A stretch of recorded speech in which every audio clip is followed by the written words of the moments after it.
that there was a single common and relatively recent origin for Native Americans, and that they came across the Bering Straits when the Bering Straits were a land bridge. That explanation no longer holds because of that Australasian DNA in the Amazon. Everybody's heard about the Aztecs, everybody's heard about the Maya.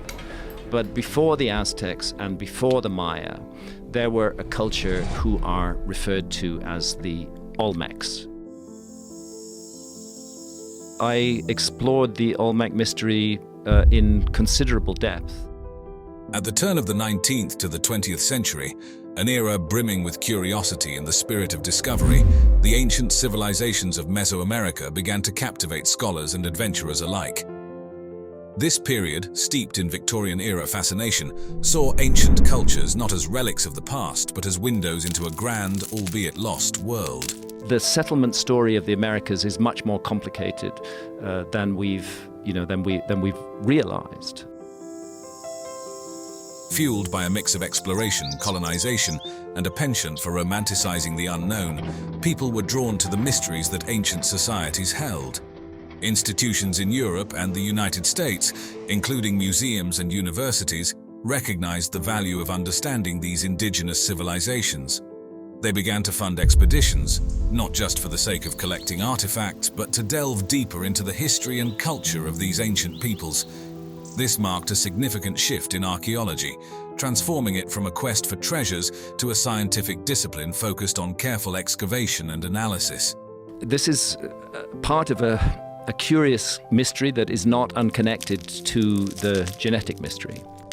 The Olmec civilization, with its colossal heads and intricate stone structures, was one of the earliest to be uncovered. Yet in these initial stages, many artifacts were mistakenly attributed to the more familiar Maya and Aztec civilizations. This was largely due to their apparent similarities in artistic style, and because these civilizations were better understood at the time. It's been known by archaeologists for quite a long time that there are anomalous skulls in parts of Brazil. The unique aspects of Olmec art and iconography were not immediately recognized, highlighting the challenges faced by early archaeologists in differentiating between the complex cultures of the region. Two figures who played a pivotal role in bringing the wonders of Mesoamerica to the Western world were John Lloyd Stephens and Frederick Catherwood. Their expeditions, documented in Incidents of Travel in Central America, Chiapas and Yucatan, and Incidents of Travel in Yucatan, not only introduced the Maya civilization to many, but also set a standard for future archaeological work. Their detailed illustrations and engaging narratives captured the imagination of the public, sparking a wave of interest in ancient Mesoamerican cultures. This era also saw the beginnings of comparative archaeology, where discoveries from Mesoamerica were placed in a global context, offering new perspectives on the development of human societies. Museums evolved from mere collections of curiosities to centers of research and education, significantly contributing to the dissemination of knowledge about these ancient cultures. Furthermore, the late 19th and early 20th centuries witnessed the emergence of interdisciplinary approaches in archaeology, incorporating anthropology, linguistics, and even early environmental science, which enriched the understanding of Mesoamerican civilizations. The story of how the colossal stone heads became recognized as a key to understanding the Olmec civilization is a fascinating tale of curiosity, exploration, and eventual enlightenment within the archaeological world. Initially stumbled upon by Western archaeologists in the late 19th and early 20th centuries, these massive sculptures, some towering over 9 feet tall and weighing several tons, presented a mystery. But what's fascinating about them is they are supposedly the first high civilization of Central America. With their distinctive facial features, including flat noses and fleshy cheeks and often adorned with helmet-like headgear, they captivated those who found them but left many questions unanswered. What do we think those helmets were that they were wearing? Nobody knows, because no physical example of such a helmet has ever been found, just like no physical example of an Egyptian pharaoh's crown has ever been found. The first significant acknowledgement of these heads came from José Melgar y Serrano in 1862, when he uncovered one at Tres Zapotes in Veracruz. Melgar described the sculpture as having Ethiopian features, a reflection of the era's interpretations and biases, underscoring how little was known about the Olmecs then. Although Melgar's discovery was groundbreaking, it was initially seen as an isolated find rather than evidence of a broader, unknown civilization. For decades, these colossal heads were viewed more as curious anomalies rather than vital cultural artifacts. Without a wider archaeological context, their true significance was overlooked, and they were sometimes wrongly attributed to other known civilizations like the Maya or Aztec, or even to entirely speculative, unknown cultures. It was a puzzle missing its broader picture, waiting for the pieces to be put together. The narrative began to shift in the mid-20th century, thanks to more focused and systematic excavations in the Olmec heartland, led by archaeologists such as Matthew Stirling. These efforts unearthed additional colossal heads alongside other artifacts, helping to piece together the puzzle of the Olmec civilization. It was through this dedicated work that the Olmecs were finally recognized as a distinct and influential culture in Mesoamerica, predating and potentially influencing subsequent civilizations like the Maya and Aztecs. In 1945, a groundbreaking expedition led by Matthew Stirling to San Lorenzo Tenochtitlan dramatically advanced our understanding of the Olmec civilization, an enigmatic culture that laid the foundational stones of Mesoamerican history. Recognizing the potential significance of these sites, the Smithsonian Institution stepped in, providing the necessary support and funding for a more thorough exploration. The vastness of San Lorenzo, spreading across several kilometers, presented another hurdle. It was impossible to excavate the entire site in one go, so Stirling and his team had to make strategic decisions about where to dig, prioritizing areas where surface finds indicated the presence of significant artifacts. This meticulous approach to excavation was critical, requiring careful planning, mapping, and a methodical technique to ensure the delicate artifacts, some centuries old, were preserved for future study. As they cleared the jungle overgrowth and dug into the ancient soil, Stirling's team was not just unearthing artifacts, they were also piecing together the story of the Olmec civilization. Every artifact, every stone, and every fragment of pottery added a new chapter to our understanding of this ancient culture. The detailed recording and documentation of their findings were essential, providing a basis for future analysis and helping to paint a fuller picture of the Olmec way of life. San Lorenzo, dating back to around 1200 to 900 BCE, stands as a monumental beacon in the study of Mesoamerican history, often celebrated as the oldest major city in the region. This ancient city predates the civilizations of the Maya and Aztecs, providing a unique glimpse into the dawn of complex societies in the Americas. Thanks to radiocarbon dating, researchers have been able to pin down the timeline of San Lorenzo, offering a clearer view of the Olmec civilization's early days. Among the most striking discoveries at San Lorenzo, the site has yielded jade figurines and celts, indicating robust trade networks and the cultural significance of jade. An array of pottery styles found at the site offers insights into daily life, artistic expression, and the Olmec's trade relations. The discovery of large structures, including platforms and possible elite residences, points to a highly organized society capable of mobilizing significant labor resources. The urban layout of San Lorenzo, organized around a central axis, reflects a thoughtfully planned development. The existence of distinct ceremonial and residential areas suggests a sophisticated urban structure, possibly mirroring social hierarchies within the Olmec society. In the 1950s, the archaeological spotlight turned to La Venta, an Olmec site in Tabasco, Mexico, building on the momentum of earlier discoveries at San Lorenzo. This shift marked a significant phase in unraveling the mysteries of the Olmec civilization, regarded as one of the earliest complex societies in Mesoamerica. With a renewed interest in the Olmec culture, archaeologists like Philip Drucker and Robert Heiser applied advanced methods and interdisciplinary approaches to dig deeper into the site's secrets, offering a more comprehensive understanding of this ancient civilization. La Venta thrived between approximately 900 to 400 BCE, a period that witnessed the peak of Olmec cultural and artistic development. This era underscored the Olmec's remarkable achievements in architecture, art, and urban planning, setting a precedent for subsequent Mesoamerican cultures.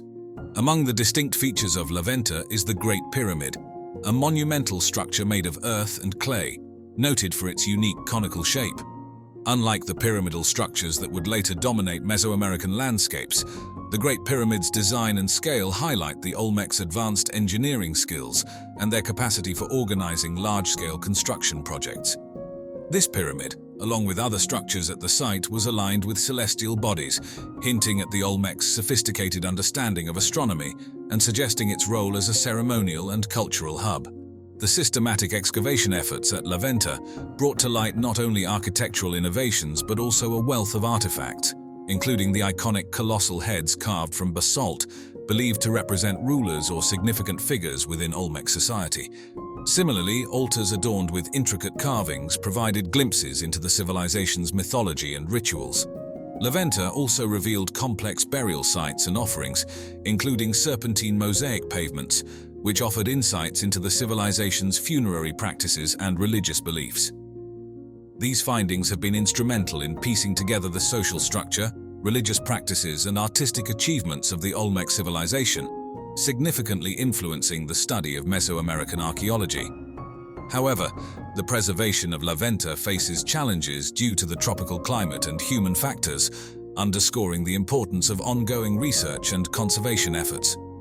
The exploration of La Venta in the 1950s was a watershed moment in understanding the depth and complexity of the Olmec civilization, providing a foundation for future studies and ensuring the legacy of this pivotal culture in Mesoamerican history remains appreciated and preserved.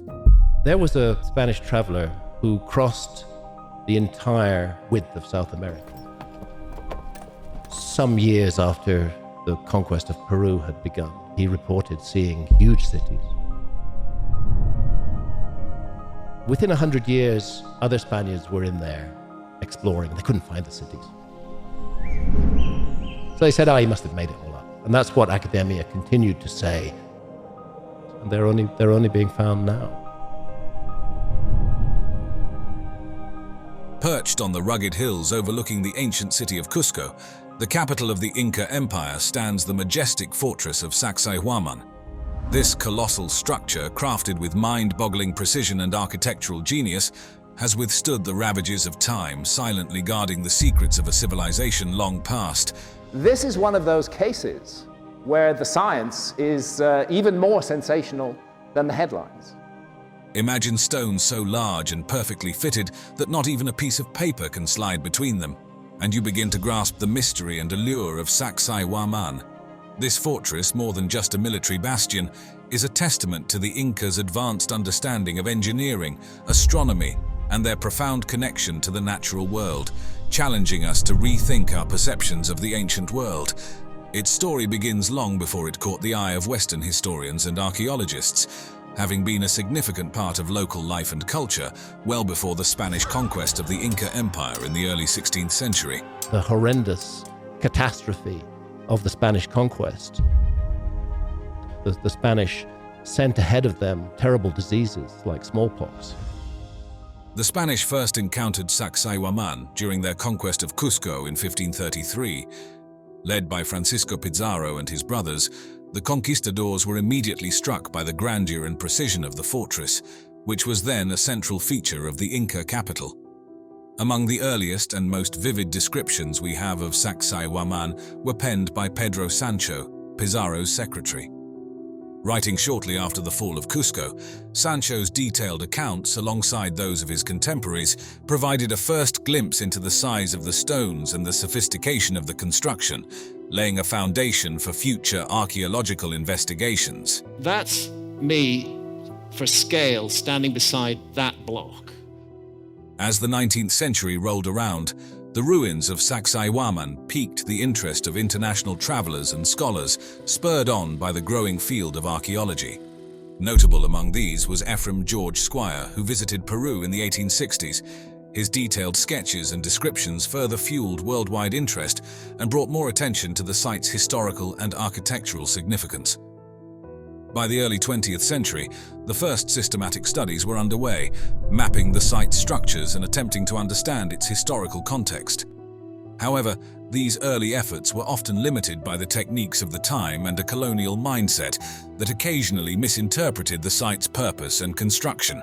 Archaeology gives this work entirely to the Incas, even though the Incas themselves recognized and honored the work of predecessors. Advancements in archaeological methods in the late 20th and early 21st centuries, including digital mapping, detailed stratigraphic analysis, and remote sensing, have significantly enhanced our understanding of Sacsayhuaman. These modern techniques have shed light on the construction sequence, the true extent of the site, and its various phases of use, ensuring that each stone and artifact found continues to contribute to the story of a civilization known for its remarkable architectural feats and deep integration with its environment and the cosmos. The construction of Sacsayhuaman stands as a pinnacle of Incan engineering and craftsmanship, incorporating advanced techniques that continue to puzzle historians and engineers even today. The massive boulders used in its construction were quarried from limestone deposits around Cusco, and transporting these behemoths, some weighing as much as 200 tons and spanning several kilometers, remains one of the great enigmas of Incan ability. It is believed that thousands of laborers, without the aid of the wheel or large animals, maneuvered these stones using nothing but logs, ropes, and collective human strength. The cutting precision of these stones is nothing short of extraordinary. The Incas mastered a technique known as ashlar masonry, which allowed them to fit stones so tightly together that no mortar was needed. The fit is so snug that not even a blade of grass can slip through the joints, which also provided significant earthquake resistance. The stones could shift slightly and resettle without causing the structure to collapse, an essential feature in the earthquake-prone Andes. Moreover, the architectural layout of the walls, composed of gigantic stones in a zigzag pattern, forms three parallel lines that merge into a formidable barrier. This design served not only as a strategic military defense, but also held symbolic meanings, perhaps representing the teeth of a puma, with Cusco itself theorized to be laid out in the shape of this sacred animal when viewed from above. Expanding beyond its visible structure, the layout of Sacsayhuaman is deeply complex and extends into both ceremonial and strategic realms.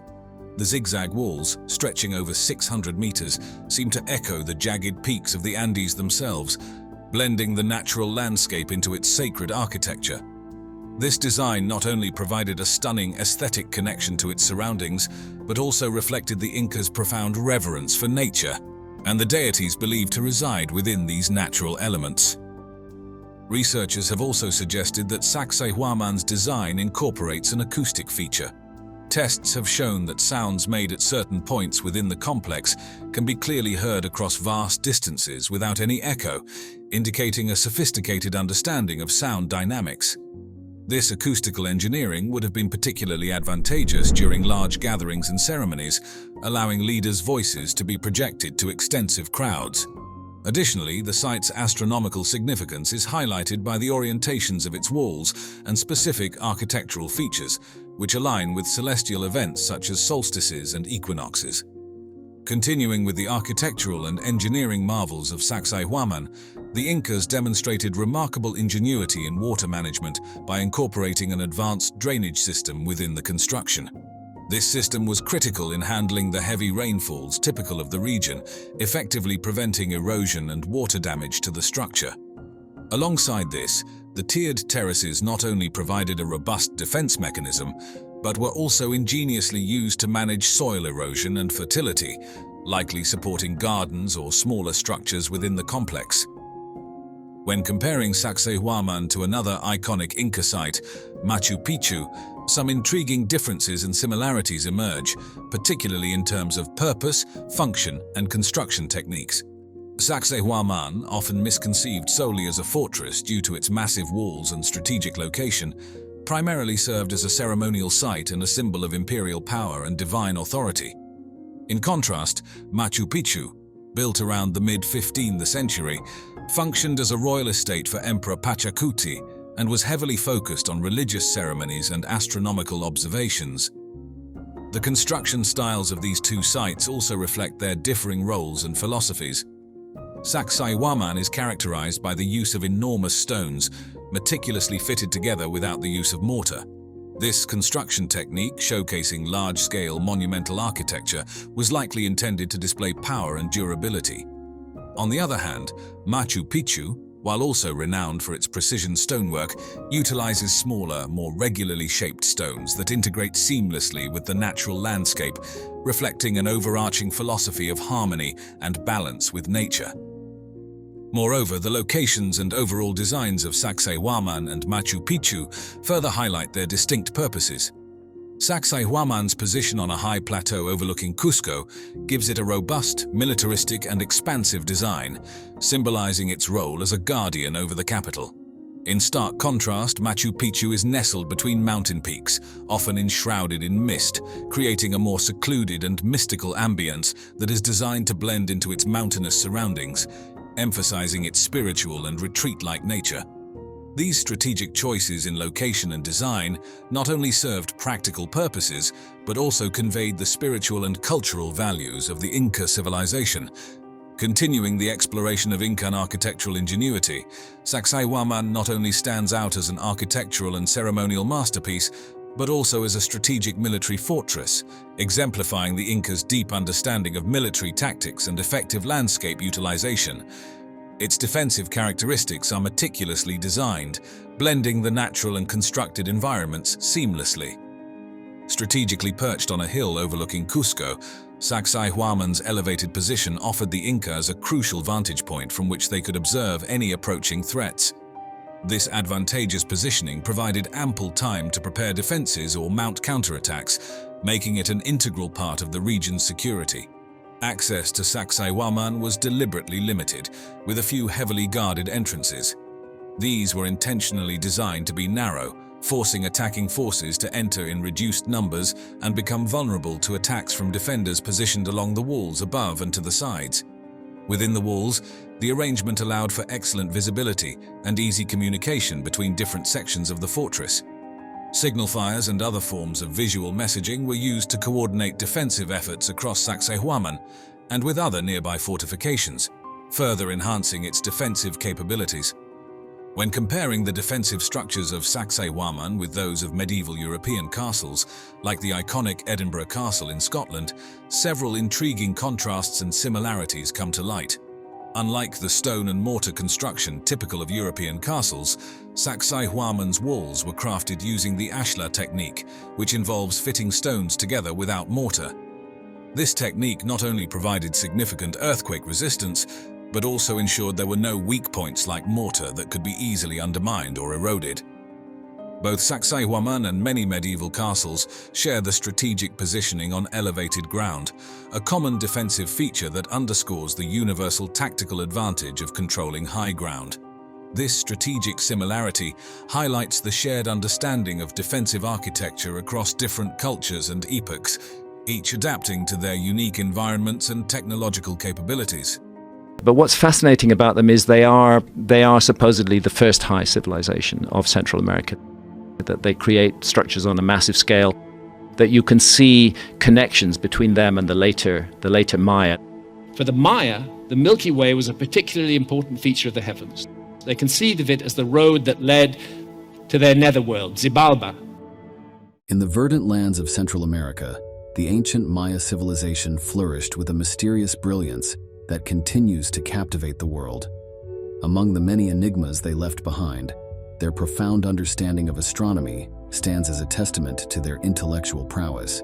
Graham Hancock, a modern explorer of ancient mysteries, delves deep into this aspect of the Maya, proposing intriguing theories that stretch the bounds of conventional history. That whole mystery of the Mayan calendar was clearly inherited from the Olmecs. It wasn't something the Maya made up. The Olmecs used that same symbolism. So the Mayan calendar is actually an Olmec calendar. The Maya long count calendar, a marvel of ancient engineering, intricately tracked a 5,125-year cycle with astonishing precision. This calendar wasn't just a tool for marking time. It was a complex understanding of celestial cycles, intertwining the Mayas' daily lives with the cosmos. Hancock suggests that this precision hints at a deeper, possibly inherited, knowledge of astronomy. Was this sophisticated understanding a legacy from a much older, now lost civilization? When one looks at the grandeur of Maya structures such as the pyramid at Chichen Itza, the brilliance of their astronomical alignment is striking. During the equinoxes, the play of light and shadow on this pyramid creates the illusion of a serpent slithering down its steps. To Hancock, these architectural marvels are not just buildings, but celestial maps, echoing an advanced understanding of the cosmos. Orion was extensively involved in Mayan rebirth beliefs, which described the constellation and specifically its 3 belt stars as the turtle of rebirth. In Egypt, as amongst the Maya, the stellar context involves Orion and the Milky Way. The Mayas' awareness of the ecliptic, the path followed by the sun, moon, and planets across the sky, further fuels Hancock's theories. Their ability to predict solar and lunar eclipses and track the movements of Venus, which they revered as the god Kukulkan, showcases their deep astronomical knowledge. Did they learn this from an older civilization? Hancock wonders. A civilization lost in the depths of time.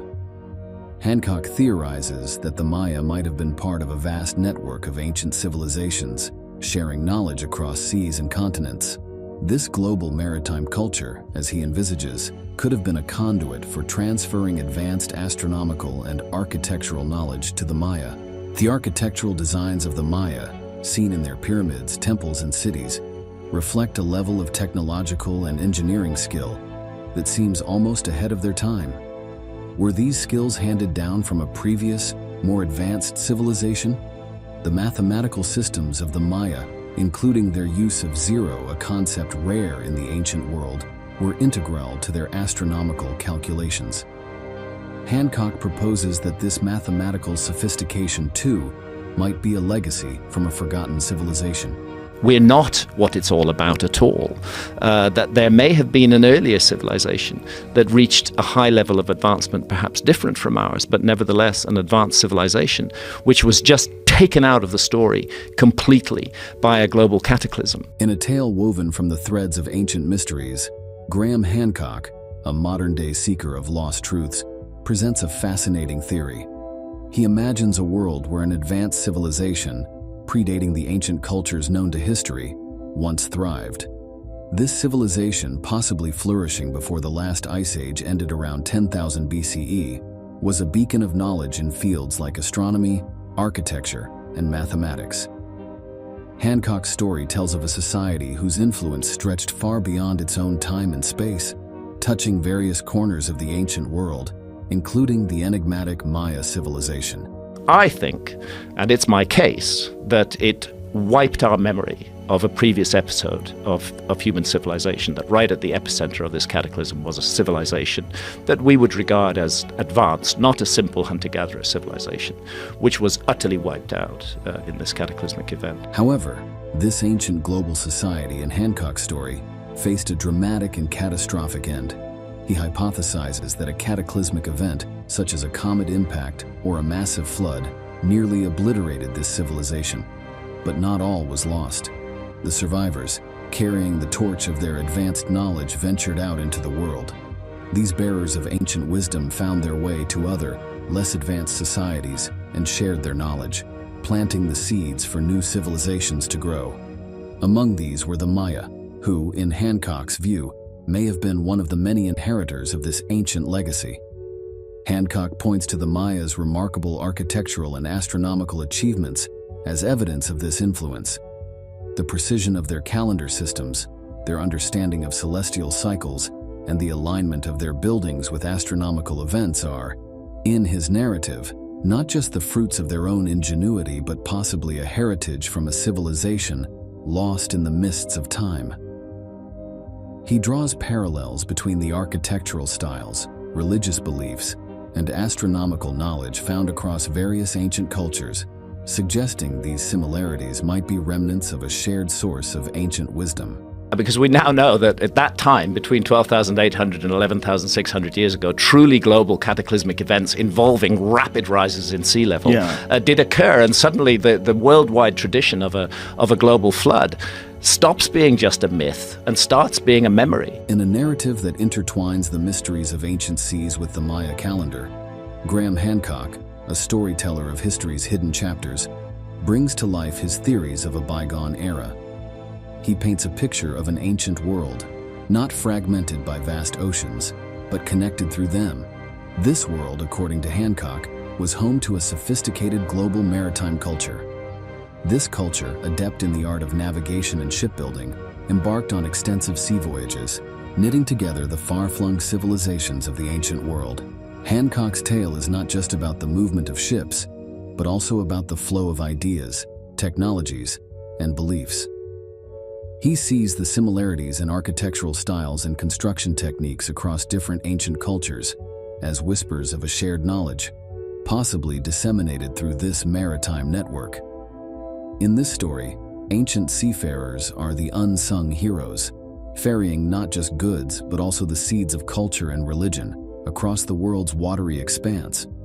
He draws parallels with the Polynesian navigators, known for their remarkable oceanic voyages, suggesting that similar capabilities could have existed among these ancient maritime cultures. They're telling us that this lost civilization was submerged in a great flood around 11,600 years before our time. This is why I think we need to pay attention to the Atlantis story rather than just write it off as the ravings of the lunatic fringe. But Hancock's narrative takes an intriguing turn as he touches upon the mysterious Maya civilization and their long count calendar. This calendar, a sophisticated timekeeping system, tracks a cycle of approximately 5,125 years, culminating in a date that modern calendars align with December 21st, 2012. Hancock, weaving a tale from the threads of time, views this not as an apocalyptic end, but as a significant moment in Maya cosmology, a marker of major transition or transformation. In this story, the 2012 phenomenon is not a tale of doom, but a moment of cosmological significance, possibly indicating a shift in human consciousness or the dawn of a new era in human history. Hancock uses this moment to discuss the broader concept of historical cycles, how ancient civilizations understood and measured time, and their alignment with astronomical events such as the precession of the equinoxes and the galaxy's alignment. Graham Hancock, a modern-day chronicler of lost civilizations, presents a captivating theory. He tells a story of Earth's history punctuated by cataclysmic events, asteroid impacts, massive floods, and volcanic eruptions that have periodically reshaped the course of human civilization. In this tale, these cataclysms are not just natural disasters, but pivotal moments that lead to the rise and fall of civilizations, causing a reset of human progress. Very little is left of the ancient North American monuments. More than 90% of the structures that were documented in the 19th century are now completely gone. And of the less than 10% that remain, the majority have been vandalized and destroyed. Discovering the ancient Maya civilization has been like piecing together a giant, fascinating puzzle. Picture this. Back in the 16th century, Spanish explorers led by folks like Hernán Cortés stumbled upon the remnants of a once glorious civilization, with towering cities now reclaimed by the jungle. Oh, the tragedy of the North American pyramids. There was once more than 1 million of them. Only 100,000 are left now. Sadly, their initial encounters weren't the most respectful. A lot of Maya history got lost or destroyed, thanks to biases and a general lack of understanding. The horrendous catastrophe of the Spanish conquest. The Spanish sent ahead of them terrible diseases like smallpox. Fast forward to the 19th century, and there's a renewed buzz about the Maya. This time, it's explorers and adventurers trekking through the jungles of Central America and the Yucatan Peninsula, hungry for knowledge about these ancient peoples. Two guys, John Lloyd Stephens and Frederick Catherwood, became the rock stars of Maya exploration. In the 1830s and 1840s, they journeyed to sites like Copan and Palenque, sketching and writing about their finds. Their work lit up the world's imagination with tales and visuals of the Maya's grand cities and sophisticated culture. By the 20th century, studying the Maya had become a serious scientific endeavor. Archaeologists got down and dirty in the ruins, conducting careful digs and uncovering secrets that the Maya left behind. Big projects at places like Copan and Chichen Itza peeled back layers of mystery, revealing intricate details about how the Maya lived, worshipped, and governed themselves. If you have a relatively short time frame to deal with, then searching for a lost civilization becomes much more complex and much more difficult. Discoveries at Tikal and Palenque gave us peeks into royal life, with their elaborate tombs and stunning artwork, not to mention proof of the Mayas' knack for architecture and stargazing. The lost city of El Mirador, hidden for centuries beneath the dense canopy of northern Guatemala's jungle, stands as a monumental witness to the ancient Maya civilization's grandeur and ingenuity. Rediscovered in the late 20th century, this city has profoundly reshaped our understanding of the Maya, pushing back the timeline of their architectural and societal achievements to much earlier than previously recognized.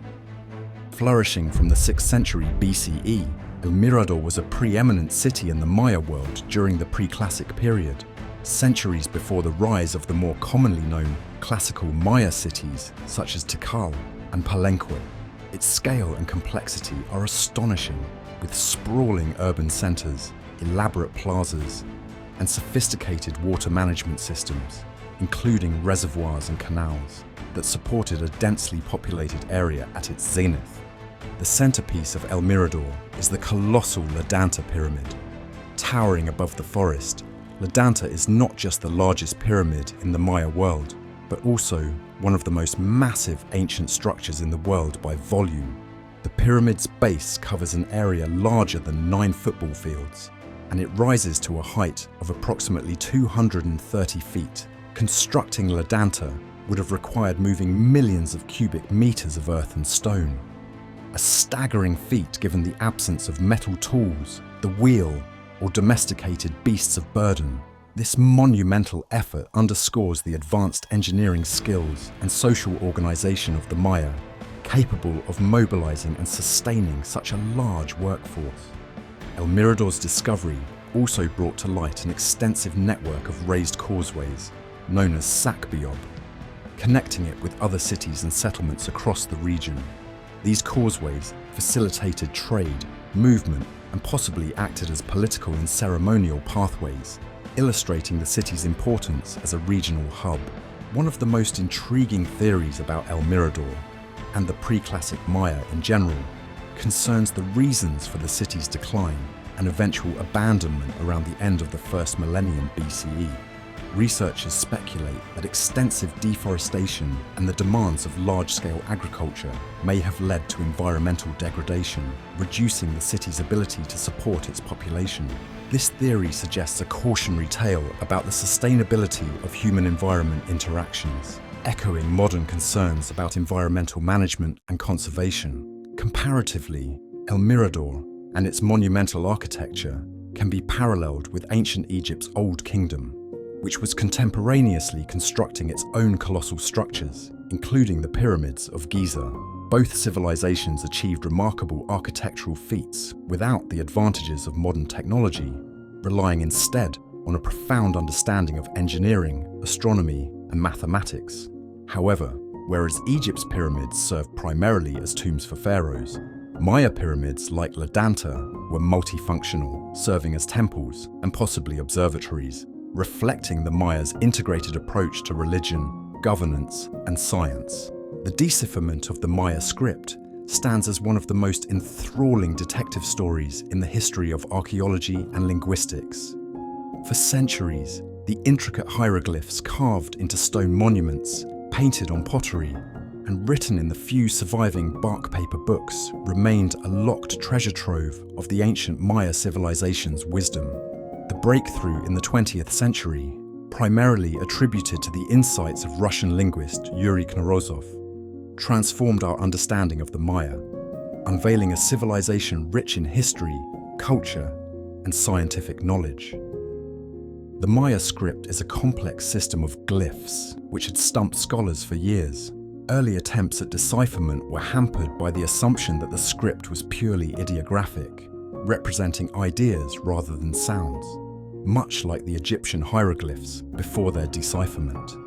This led to numerous speculative and often incorrect interpretations of Maya texts. The turning point came in the 1950s with Yuri Knorozov, He proposed that the glyphs were not only logographic, but also phonetic, representing sounds. Knorozov's insight was based on the use of the Landa alphabet, a set of glyphs recorded by Spanish Bishop Diego de Landa, which had been dismissed by many as inaccurate. Knorozov suggested that these glyphs could represent phonetic sounds as well as logographic symbols. This approach opened the door to reading the Maya script as a fully functional writing system that included phonetic elements. Knorozov's work sparked a new wave of interest and research, leading to a collaborative international effort to crack the Maya code.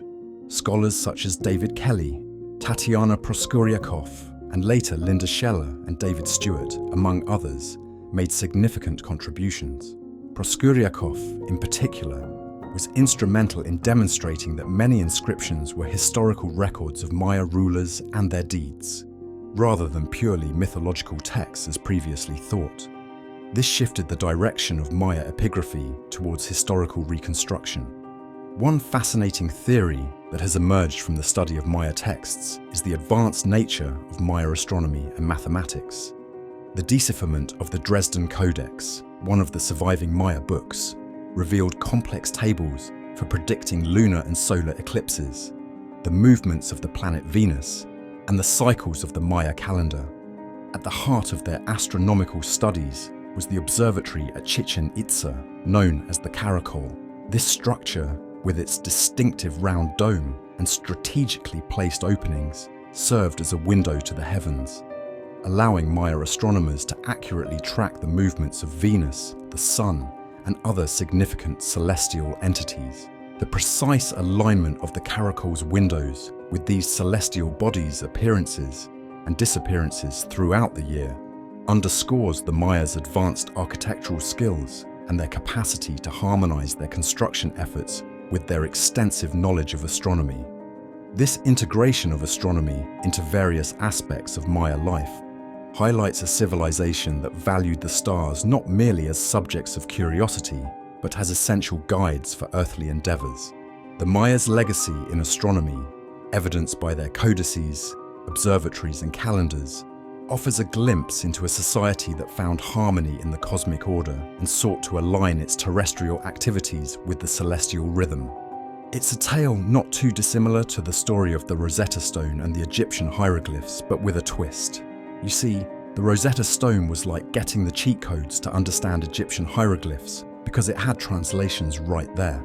But with the Maya, there wasn't a neat bilingual text lying around. Instead, figuring out what those intricate carvings and paintings meant required a mix of smart guessing, deep cultural dives, and a bit of detective work in understanding the symbols not just as pictures, but as a complex blend of sounds and meanings.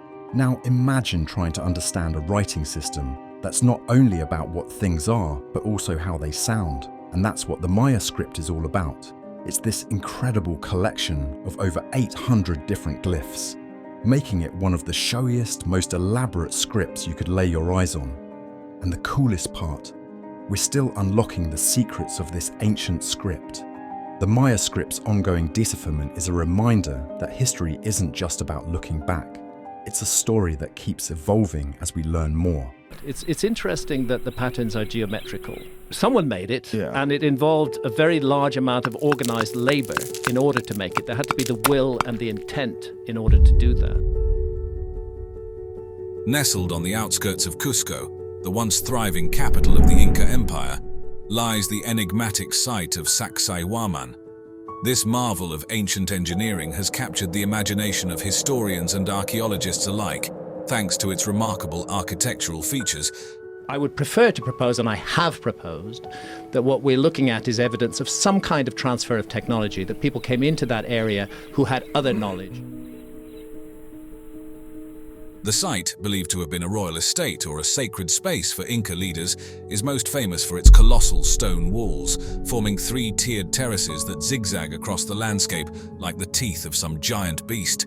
The sheer size of the stones used, some tipping the scales at a staggering 200 tons, and the precision with which they're fitted together is nothing short of awe-inspiring. This is a very neglected area of the world as far as deep and ancient archaeology goes. The joints between these massive boulders are so meticulously crafted that they leave no space for even a sliver of paper to pass through, showcasing an advanced knowledge of stonemasonry and perhaps an understanding of seismic activities, as these structures have withstood numerous earthquakes over the centuries.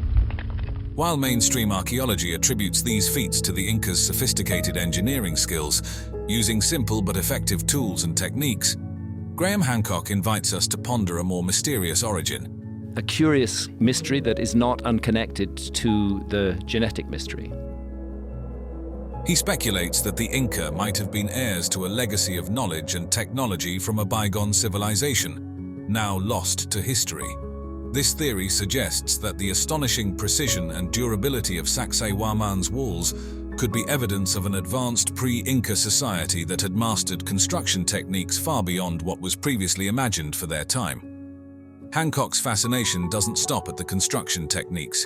He delves into the site's possible acoustic properties and astronomical alignments, suggesting that Sacsayhuaman was not just an architectural marvel, but also a center for astronomical observation and sound engineering. These features hint at a sophisticated understanding of the cosmos and sound, further fueling the speculation that the site's creators were far more advanced than we give them credit for. The mystery of Sacsayhuaman is deepened by the Incas' lack of a written language, which has led to a significant loss of their oral history following the Spanish conquest. This absence of concrete historical records leaves a gap in our understanding of the site's true purpose and the extent of the Incas' architectural knowledge. Despite these challenges, Sacsayhuaman's cultural and historical significance cannot be overstated. As a UNESCO World Heritage Site, it attracts thousands of tourists each year, serving as a vital link to the past and a testament to the Inca civilization's ingenuity. Now, the story of the Inca Empire, or Tawantinsuyu. This narrative takes us back to the early 13th century, around the region of Cusco in what's now Peru. It's here that the saga begins with Manco Capac, the mythical founder and first emperor believed to be chosen by the sun god Inti himself. From such divine origins, the Inca embarked on an ambitious journey of expansion, blending military might and diplomatic savvy to weave together a tapestry of conquered territories and assimilated cultures. At its zenith, this empire spanned modern-day Peru, Ecuador, Bolivia, Argentina, Chile, and Colombia, creating the largest empire in pre-Columbian America. But what truly sets the Inca apart are their engineering marvels. Imagine a network of roads over 40,000 kilometers long, connecting the arid coastlines of Peru to the snow-capped Andes, a testament to the Incas' engineering genius. This wasn't just any road system, it was the Capac Ñan, or the Royal Road, a feat of ancient infrastructure that included everything from stone-paved paths to suspension bridges made of woven grass. These pathways were vital arteries of the empire, supported by tambos and storehouses that provided essential supplies to travelers and military expeditions alike. Yet, the Incas' ingenuity didn't stop at roadways. They transformed the steep Andean mountainsides with agricultural terraces, preventing erosion and expanding arable land, all while developing sophisticated irrigation systems to water these terraced fields. Their expertise in water management extended to canals and aqueducts that channeled water from mountain springs to dry areas, ensuring the survival of dense populations. The heart of this empire was Cusco, a city that was not only the political center but also an urban planning marvel. Cusco was divided into sectors that mirrored the four parts of the empire, each sector meticulously planned and organized. And then there's Machu Picchu, the crown jewel of Inca architecture, perched high in the mountains and blending seamlessly with the landscape. This iconic site, with its terraces, temples, and palaces, showcases the Incas' unparalleled skill in stonework, stones so precisely cut and fitted that they've withstood centuries of earthquakes. Now moving back to Graham Hancock, a name synonymous with challenging the traditional narratives of history and archaeology, has long fascinated us with his theories on the ancient world. Are we looking at the traces of a forgotten episode in human history? I think so. I think that's what's going on here. He suggests that civilizations like the Inca were not only more technologically advanced, but also more interconnected than we've been led to believe. Let's take a closer look at some of the intriguing ideas Hancock puts forward. First off, consider the Incas' ingenious system of communication. They had these runners known as chasqui, who could sprint across the empire's vast network of roads and trails, passing messages with incredible efficiency. But it wasn't just about legwork. The Inca also used quipus, complex knot patterns on strings that may have been more than mere accounting tools. Hancock muses that these could have carried detailed messages, perhaps even stories across vast distances. He even floats the idea that there might have been even more sophisticated yet undiscovered methods of communication, hinting at a possible global network of ancient knowledge sharing. Then there's the matter of construction techniques. The precision seen in the stonework of sites like Sacsayhuaman is staggering. Without mortar, these stones have been cut and fitted together so perfectly that they've withstood earthquakes for centuries. Hancock suggests this might point to lost technologies, far more advanced than what's been historically acknowledged. Perhaps a decision was made not to use metal. Perhaps a decision was made that errors had taken place, that in reinventing civilization we shouldn't perhaps go down quite the same route as before. And it's not just about stones and construction. He speculates the Inca had ways to harness natural energies, like geothermal or solar energy, in ways we're yet to fully understand.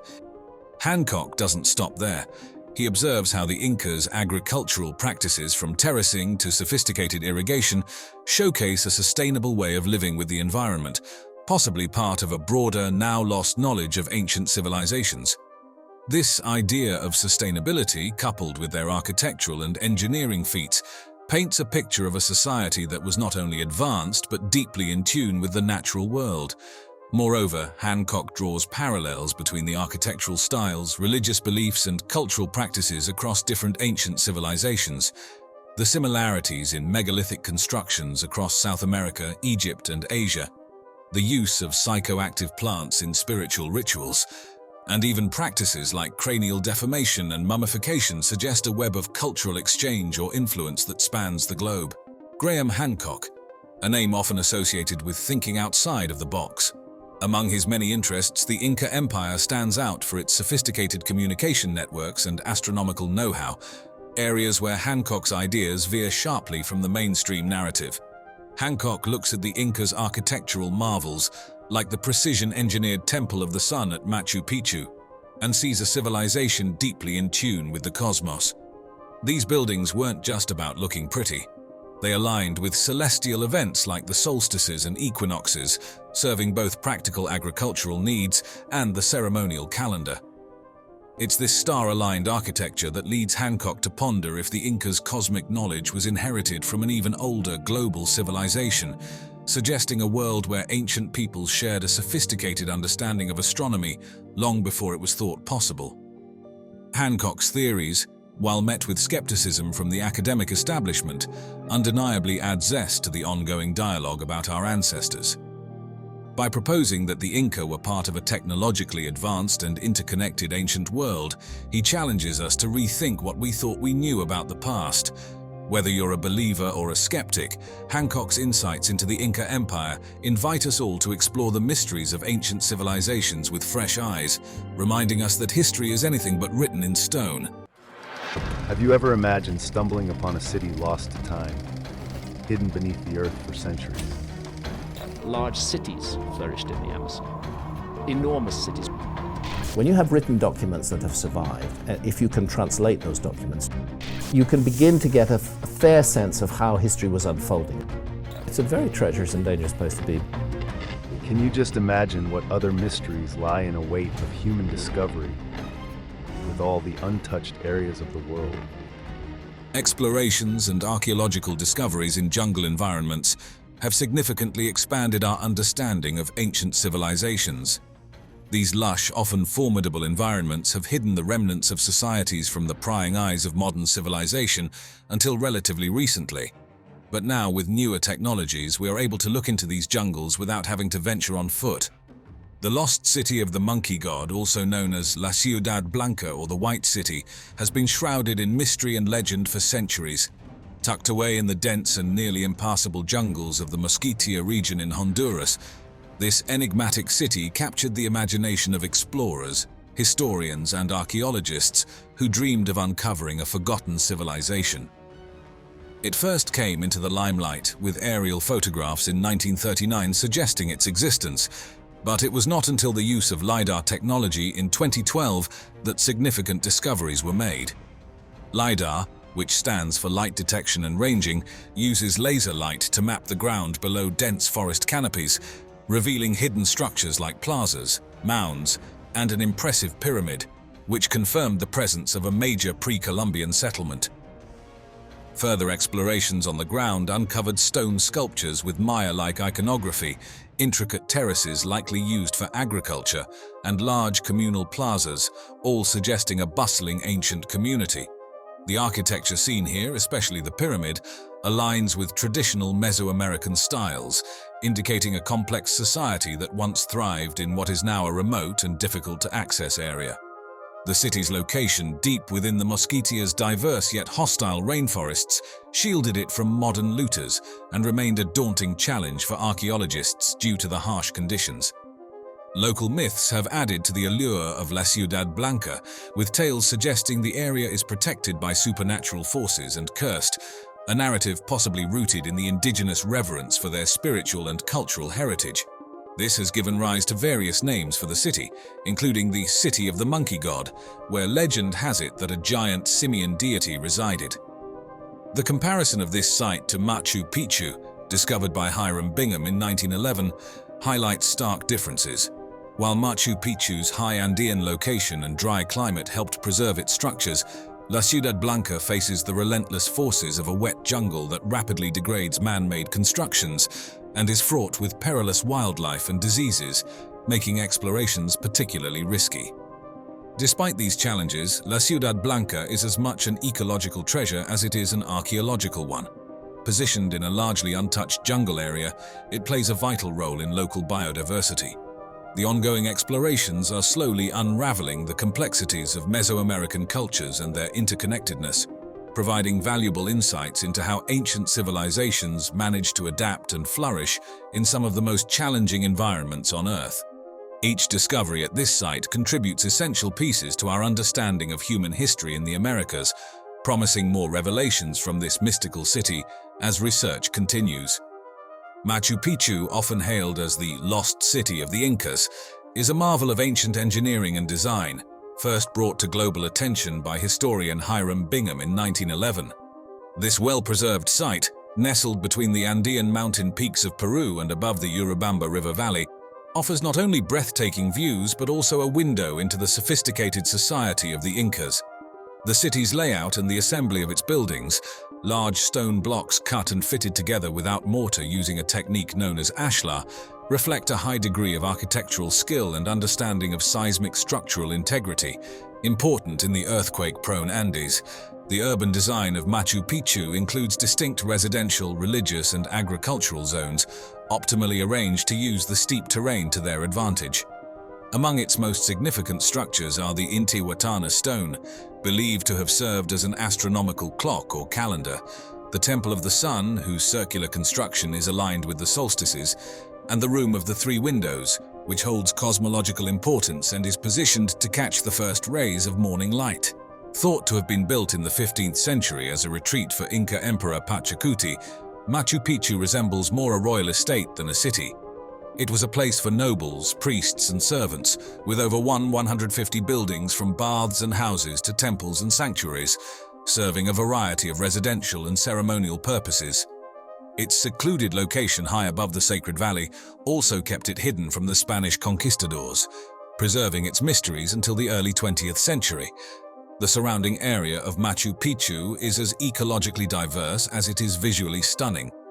Situated on the eastern slopes of the Andes and bordering the Amazon rainforest, it is home to a myriad of flora and fauna, some of which are endemic to the region. This biodiversity adds to the site's mystical allure and historical intrigue. Today, as a UNESCO World Heritage Site and one of the new 7 wonders of the world, Machu Picchu draws hundreds of thousands of visitors annually. However, this popularity comes at a cost. The site faces significant preservation challenges due to the heavy foot traffic, prompting efforts to limit the number of visitors each day to protect its structural integrity and historical significance for future generations to appreciate and study.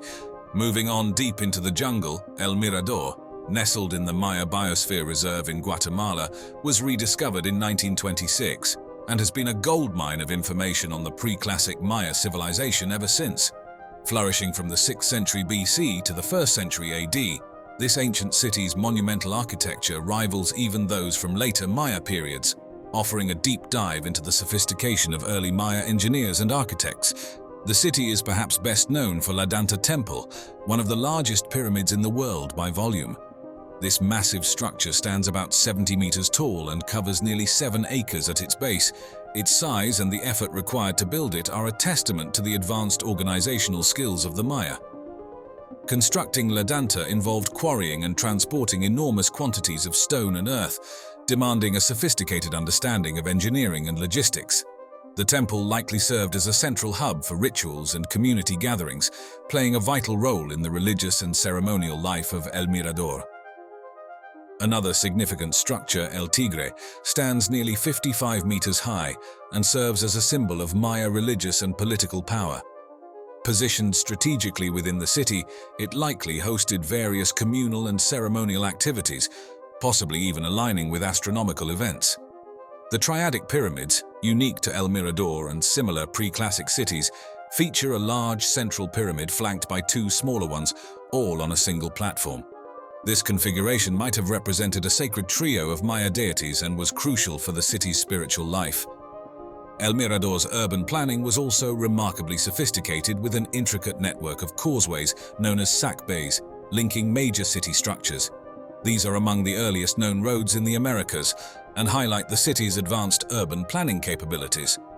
Large plazas were central to public life, hosting gatherings and ceremonies, and the city's extensive water management systems, including reservoirs and canals, were essential for sustaining its large population. Comparing El Mirador's architecture to other ancient wonders, such as the Egyptian Pyramid of Khufu at Giza, offers some perspective on their monumental scale. Although the Great Pyramid is taller, La Danta's base covers a larger area, reflecting different architectural focuses and social uses between these two civilizations. While the Maya utilized horizontal layers of stone and packed earth, the Egyptians built with large limestone blocks, each method showcasing the unique engineering insights and materials preferred by these cultures. Another ancient discovery would be Tikal in Guatemala. It's not just another ancient city, it's a beacon that illuminates the rich tapestry of the ancient Maya civilization. Discovered for the Western world by Ambrosio Tutt in 1848, and now part of the Tikal National Park, a UNESCO World Heritage Site since 1979, this sprawling archaeological site has been pivotal in understanding the complexities of Maya society. Its grand temples and palaces echo the architectural brilliance and urban planning acumen of a civilization that knew how to mold its environment to its needs. The city itself is a marvel of design, featuring some of the tallest temples ever erected by the Maya, set against a backdrop of dense Central American jungle. These structures are linked by an extensive network of raised stone pathways or causeways, which facilitated essential aspects of city life such as trade, military movements, and public communication. One of the standout structures is Temple 4, which soars about 70 meters into the sky, making it one of the tallest pre-Columbian buildings in the Americas. From its peak, one could easily survey the sprawling cityscape and the encroaching jungle beyond. At the city's core lies the Great Plaza, flanked by temples Lapan and the Two, and surrounded by the north and central acropolises. This plaza was the ceremonial heart of Tikal, pulsating with the energy of myriad public gatherings and rituals. Temple Waz, known as the Temple of the Great Jaguar, was built as a monumental tomb for King Jasar Chankawil, one of Tikal's most revered rulers. Directly across from it stands Temple 2, or the Temple of the Masks, believed to have been erected by the king's wife to honor his legacy, suggesting intriguing aspects of gender and power within royal circles. When compared to Teotihuacan in Mexico, with its rigid urban grid and massive pyramids like the Pyramids of the Sun and the Moon, Tikal presents a contrasting image. Its city plan harmoniously blends into its jungle environment, and its temples reach towards the sky as if to touch the divine. This difference in architectural philosophy highlights the diversity in Mesoamerican urban planning and religious expression. Preserving such a magnificent site is no small feat. Tikal's remote location and humid tropical climate pose continuous threats from vegetation overgrowth and structural decay, challenging conservationists who must tread the fine line between maintaining archaeological integrity and supporting the natural ecosystem that has reclaimed these ruins. Through ongoing excavation and research, it remains a crucial site for archaeologists and historians eager to delve deeper into the pre-Columbian past of the Americas, offering new stories and insights that gradually piece together the complex mosaic of human history in this lush region.